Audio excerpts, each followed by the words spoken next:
Selamat pagi Bapak, perkenalkan nama saya Roswita Septiani Kadur dengan NIM 17030300082, kelas B semester 7, dosen wali Dr. Ramos Arislambe MSI.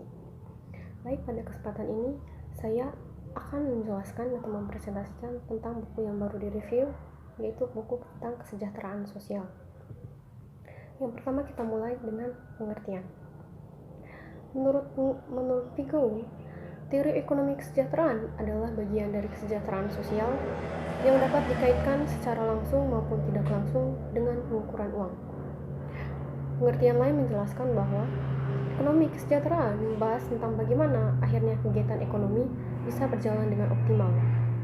Kemudian, dalam kesimpulannya, ekonomi kesejahteraan dalam bahasannya juga akan memikirkan prinsip keadilan bagi seluruh lapisan masyarakat. Kajian ini mengarahkan kegiatan ekonomi akan memberikan dampak positif terhadap pelaku ekonomi. Baik, kita balik ke slide berikutnya. Kesejahteraan dapat didekati berdasarkan dua hal, yaitu kesejahteraan subjektif dan kesejahteraan objektif. Dalam indikator kesejahteraan subjektif, itu dilihat dari tingkat individu yang dimulai dari perasaan bahagia atau sedih, kedamaian atau kecemasan, dan kepuasan atau ketidakpuasan. Artinya bahwa bicara tentang kualitas hidup subjektif itu berbicara tentang kepuasan individu. Sedangkan bicara tentang kesejahteraan dari sisi kesejahteraan objektif itu dilihat dari bagaimana tingkat kepuasan keluarga. Contohnya adalah tingkat kepuasan misalnya pada suatu rumah atau pada barang tertentu. Di slide berikutnya, kemudian juga ada kesejahteraan juga dibagi menjadi dua hal, yaitu kesejahteraan konvensional dan kesejahteraan dan ekonomi kesejahteraan syariah. Ekonomi kesejahteraan konvensional hanya menekankan pada kesejahteraan material saja dan mengabaikan kesejahteraan spiritual dan moral. Kemudian ada ekonomi kesejahteraan syariah bertujuan mencapai kesejahteraan manusia secara menyeluruh, mulai dari material, kesejahteraan, dan juga moral. Di sini, di slide yang berikut ini, saya akan menjelaskan tentang kesejahteraan Indonesia.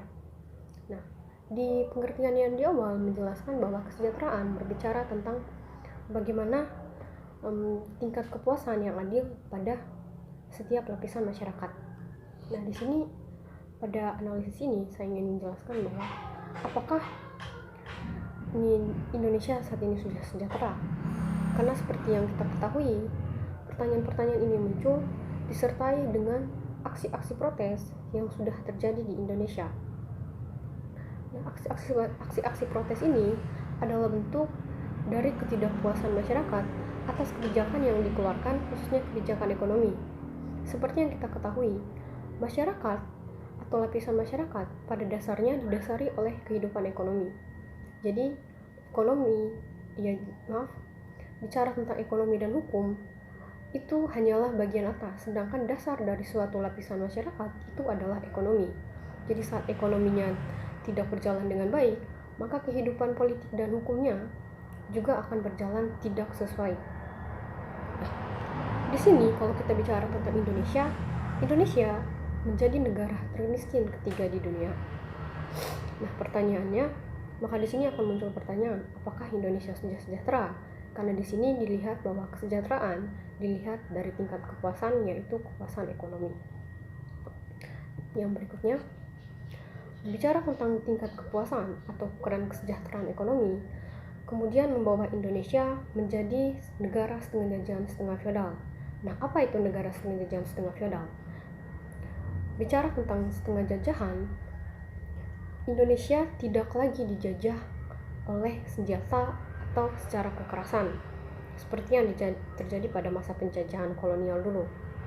Namun penjajahan ini merupakan bentuk penjajahan gaya baru di mana negara ada di bawah kuasa atau di bawah dominasi investasi dan utang. Sedangkan setengah feodal itu berbicara bagaimana sistem penguasaan tanah di mana penguasaan tanah atau pemilik tanah itu dikuasai oleh tuan tanah. Dalam hal ini adalah negara sebagai tuan tanah tipe keempat. Dan bicara Berbicara mengenai Indonesia sebagai negara setengah jajahan dan juga negara setengah feodal, ini merujuk dari bagaimana Indonesia adalah negara termiskin ketiga di Indonesia, atau saat ini banyak negara-negara maju mengatakan bahwa Indonesia adalah negara berkembang. Nah, ini juga tidak jauh berbeda dengan negara setengah jajahan dan setengah feodal. Bicara tentang negara setengah jajahan, bagaimana kita didominasi oleh investasi dan utang. Indonesia sejak di masa pemerintahan Soeharto, di mana dilahirkannya Undang-Undang Penanaman Modal, sejak saat itulah Indonesia didominasi oleh utang. Atau sebelum itu, di mana kemudian berdasarkan sejarah, saat Indonesia kalah di perundingan di konferensi Meja Bundar di Den Haag, Belanda, itulah pertama kalinya Indonesia mendapatkan utang.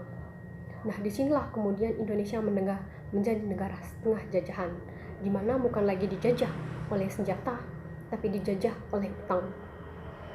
Rakyat Indonesia bekerja bukan saja untuk memenuhi kebutuhan hidupnya, tapi juga bagaimana menanggung utang yang dibuat oleh negara.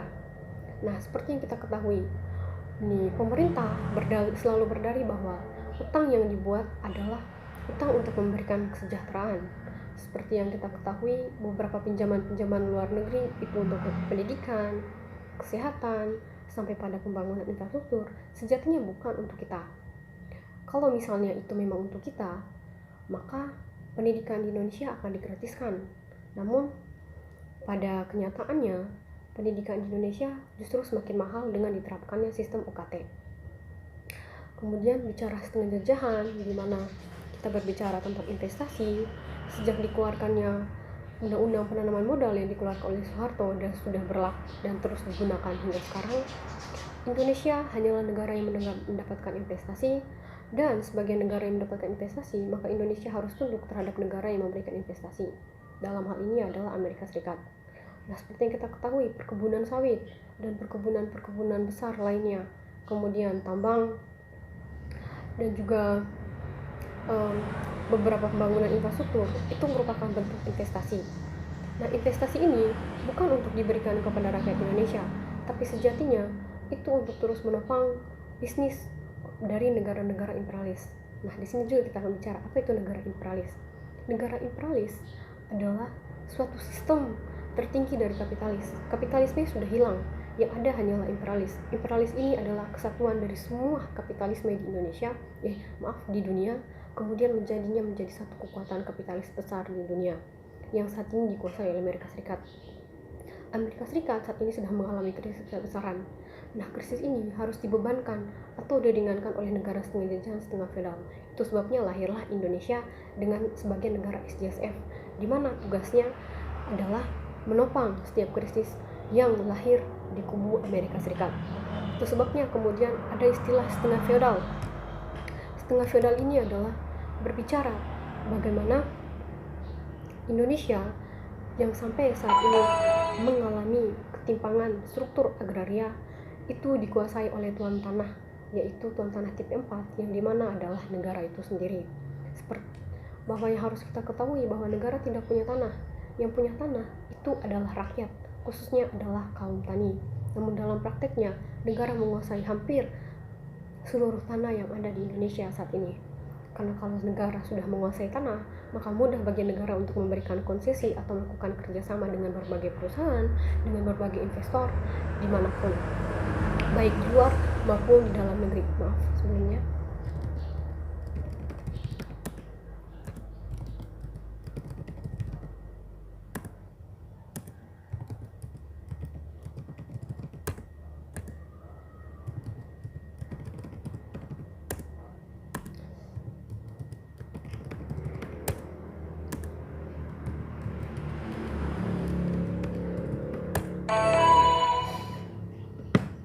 Baik, kita lanjut. Nah, Indonesia sebagai negara setengah jajahan, setengah feodal ini terus di bawah dominasi imperialisme. Nah, dengan diberikannya investasi dan juga utang. Nah, bicara tentang utang, sampai saat ini negara Indonesia satu orangnya itu menanggung beban 16 juta untuk membayarkan utang negara. Nah, utang ini belum termasuk bunga, karena setiap tahun bunga utang kita akan terus meningkat. Nah, itu sebabnya kemudian banyak kebijakan yang dilahirkan untuk terus mempertahankan dominasi negara agar tetap bisa membayar utang dengan menghisap rakyat Indonesia. Baik, di slide berikutnya. Indonesia sebagai negara setengah jajahan setengah feodal adalah negara yang banyak melakukan monopoli dan perampasan tanah yang semakin memiskinkan kaum tani. Di sini kita bicara tentang setengah feodal, yang dimana setengah feodal ini menopang dominasi imperialisme di Indonesia. Nah, lalu kenapa kita bicara tentang monopoli dan perampasan tanah?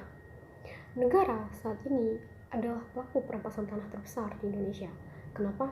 Mereka akan menggunakan sistem tanah terlantar. Jadi saat ada suatu tanah, misalnya tanah suku, atau tanah adat, atau tanah perorangan, yang dimana tidak dikelola, maka negara akan mengklaimnya sebagai tanah terlantar, yang artinya tanah terlantar ini akan menjadi milik negara. Namun skema-skema ini banyak disalahgunakan oleh negara dengan menggunakan sistem tanah terlantar ini. Banyak tanah petani yang kemudian dirampas. Di Indonesia sendiri, penguasaan tanah kaum tani itu hanya sebesar 0,5 hektar. Dan kita tahu sendiri bahwa menurut data BPS, 65% penduduk Indonesia bekerja di sektor pertanian, yang artinya adalah kaum tani. Namun karena perampasan tanah dan monopoli tanah, maka petani hanya menguasai 0,5 hektar, yang artinya penguasaan tanah itu sangat sedikit, yang berdampak pada kemiskinan kaum tani.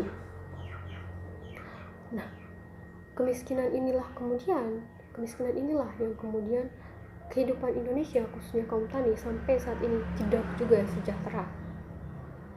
Petani juga banyak dikriminalisasi, banyak dibunuh, dan banyak ditangkap saat dia melakukan proses untuk meminta kembali haknya atas tanah. Nah, berbicara tentang perampasan, negara juga melakukan perampasan upah pada kelas buruh dengan dikeluarkannya berbagai undang-undang. Seperti yang kita ketahui, ada undang-undang ketenagakerjaan, kemudian ada peraturan pemerintah nomor 75 tahun 2017 yang berbicara tentang bagaimana upah buruh hanya naik sebesar 5% saja. Kemudian yang terbaru ada undang-undang Cilaka atau undang-undang Omnibus Law yang mengatur sistem ketenagakerjaan, investasi sampai pada upah itu sendiri. Yang mana undang-undang ini akan merampas upah buruh semakin banyak.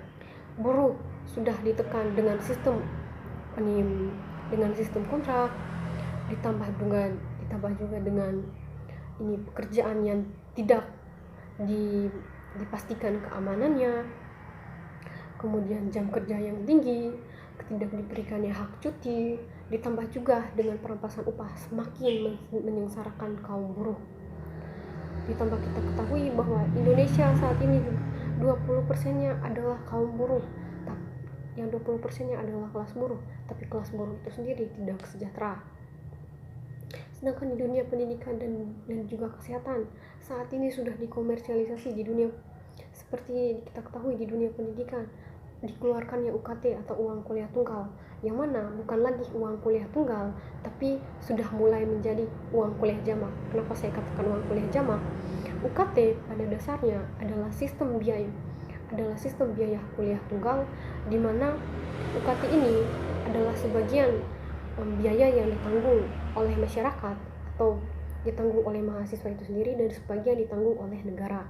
Namun dalam praktiknya UKT ini, bahwa sistem biaya kuliah tunggal ini lebih banyak ditanggung oleh masyarakat dan tanggungan negara itu hanya sedikit. Dan kemudian kenapa saya katakan dia jamak? UKT yang hanyalah satu pintu untuk pembayaran setiap pembayaran di kampus, namun kemudian muncul pembayaran lain atau biasa kita sebut dengan pungutan liar. Itu sebabnya kenapa saya mengatakan bahwa uang kuliah tunggal sekarang bukanlah menjadi uang kuliah tunggal, namun menjadi uang kuliah jamak. Mohon maaf sebentar.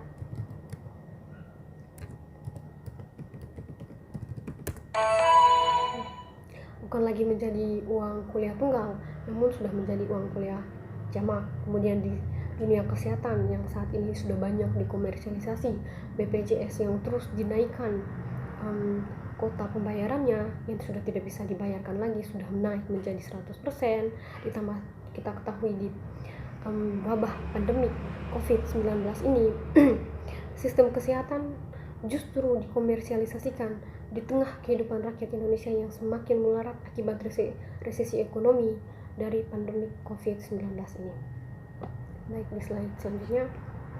Oke, bicara tentang kesejahteraan yang digaungkan negara saat ini. Kita mulai dari sistem pendidikan, kesehatan, sampai perampasan tanah, monopoli tanah, dan perampasan upah. Kita lihat bahwa banyak buruh migran atau BMI yang sudah meninggal di luar negeri dan negara tidak ikut bertanggung jawab, justru lepas tangan. Karena sampai saat ini Indonesia belum juga menandatangani perjanjian ILO untuk perlindungan buruh migran di luar negeri. Ingat bahwa Indonesia belum meratifikasi konvensi perlindungan buruh migran di luar negeri. Itu yang pertama. Dan yang kedua, kekerasan terhadap kaum perempuan juga terus meningkat. Dimulai dari pelecehan seksual, pemerkosaan, pembunuhan, itu bukannya menurun, justru meningkat setiap tahunnya. Kenapa? Perempuan yang masih dianggap sebagai masyarakat kelas 2 belum menjadi prioritas negara saat ini, terbukti dengan lahirnya undang RKUHP di mana perempuan yang hamil di luar nikah itu akan dikriminalisasi. Lalu perempuan menjadi korban pemerkosaan justru akan dijadikan pelaku, bukan sebagai korban. Apakah ini yang disebut dengan kesejahteraan? Maka kembali lagi untuk kita bahwa kita harus melihat keadaan objektif masyarakat saat ini, bahwa kita belum sejahtera. Justru dari semakin hari berganti bulan, dari tahun ke tahun, rakyat Indonesia selalu mengalami penindasan. Sekian penjelasan dan analisis saya dari buku Kesejahteraan Sosial dan juga bagaimana kesejahteraan ekonomi sosial di Indonesia. Sekian penjelasan saya dan terima kasih.